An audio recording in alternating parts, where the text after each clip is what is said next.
और मान्यवर काशीराम साहब ने डिसाइड करा कि मैं अपनी नौकरी छोड़कर, सब कुछ छोड़कर, अपना घर परिवार समाज सब कुछ छोड़कर समाज के अंदर काम करूंगा साथियों। तो मान्यवर काशीराम साहब ने सिर्फ एक बुक पढ़ी और मान्यवर काशीराम साहब ने सब कुछ अपना चेंज कर लिया और वो आ गए समाज में काम करने के लिए। आज जितने लोग मिलते हैं वो बड़े बुद्धिजीवी हैं, उन्होंने तो 10-10, 20-20, 50-50 किताब पढ़ी है, पीएचडी कर रखी है, आज तक उनको बाबा साहब समझ में नहीं आए।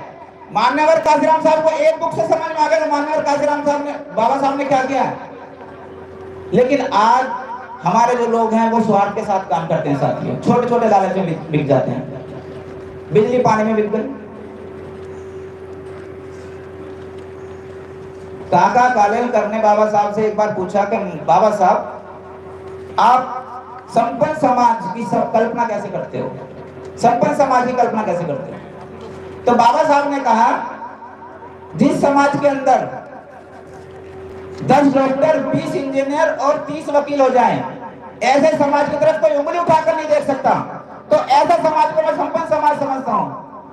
लेकिन अगर आज हम देखें हमारे देश के अंदर कितने सारे एडवोकेट हैं, कितने सारे इंजीनियर हैं, कितने सारे डॉक्टर हैं, लेकिन क्या वो कोई समाज का कोई डॉक्टर है, समाज का कोई इंजीनियर है, समाज का कोई वकील है। अपने इर्द गिर्द देखें, हाँ डॉक्टर हैं लेकिन वो अपने लिए हैं, वो अपना बैंक बैलेंस बढ़ाते, अपना घर का खर्चा चलाते, अपने परिवार को देखते हैं। इंजीनियर भी हैं, वो भी अपना घर देखते हैं, वकील भी हैं, वो भी अपना घर देखते हैं, तो समाज कौन देखेगा साथियों। हमें जरूरत है मान्यवर काशीराम साहब जैसे लोगों की, हमें जरूरत है बाबा साहब जैसे लोगों की, हमें जरूरत है बहन जी जैसी जो नेता है हमारी। आज पूरे देश के अंदर जन कल्याणकारी दिवस के रूप में जो बहन जी का जन्मदिन मनाया जा रहा है साथियों, बहन जी का 67वां जन्मदिन है, लेकिन 2 ही लोग ऐसे हैं कि जिनका जन्मदिन पूरे देश के अंदर मनता है। बाबा साहब का तो पूरे वर्ल्ड के अंदर मनता है, मान्यवर काशीराम साहब और बहन जी का पूरे देश के अंदर मनता है साथियों।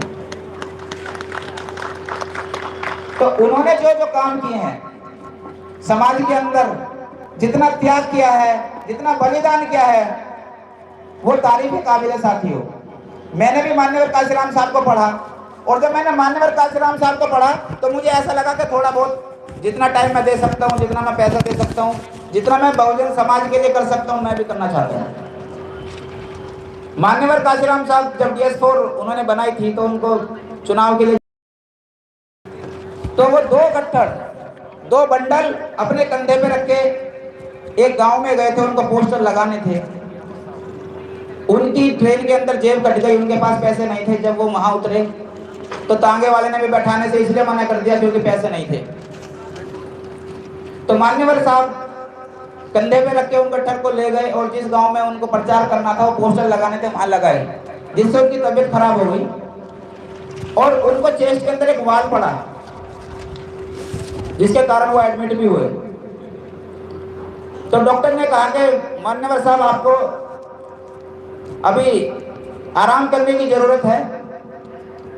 तो मान्यवर काशीराम साहब ने कहा कि अगर ये बात तुम मुझसे 10 साल पहले कहते तो मैं तुम्हारी बात मान लेता। आज क्योंकि मेरे पास टाइम नहीं है और मेरी कल मीटिंग पुणे में लगी हुई है तो मुझे वहां जाना है। तो मान्यवर ने नीडल निकाली और पट्टी करी और उस मीटिंग में चले गए साथियों। ऐसे होता है काम, ऐसे थे मान्यवर काशीराम साहब। 5 पैसे की कहानी आपने सुनी होगी। एक क्लास 1 का गैजेट ऑफिसर अपनी नौकरी छोड़कर समाज के अंदर आता है और एक दिन उसकी स्थिति ऐसी हो जाती है कि उसके पास अपनी साइकिल में हवा भरवाने के लिए 5 पैसे नहीं थे। और मान्यवर काशीराम साहब ने वो बुक लिखी है जिसमें 5 पैसे की कहानी लिखी है। उनका एक दोस्त हुआ करता था आटे। जब वो शाम को अपने मीटिंग से घर गए तो उनकी साइकिल में पंचर हो गया। मान्यवर काशीराम को अगले दिन सुबह फिर मीटिंग में जाना था, लेकिन पैसे ना होने की वजह से रात को भी उन्होंने खाना नहीं खाया।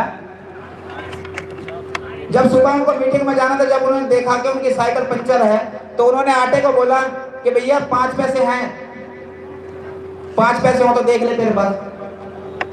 तो उनको जो है 5 पैसे नहीं मिले। आटे ने कहा कि अगर मान्यवर साहब अगर पैसे होते तो रात खाना खा लेते। एक भी पैसा मेरे पास नहीं है। तो उन्होंने देखा कि भाई देख ले अंदर कहीं पड़े हो, तो उन्होंने कहा कि नहीं है। तो उन्होंने पूछा कि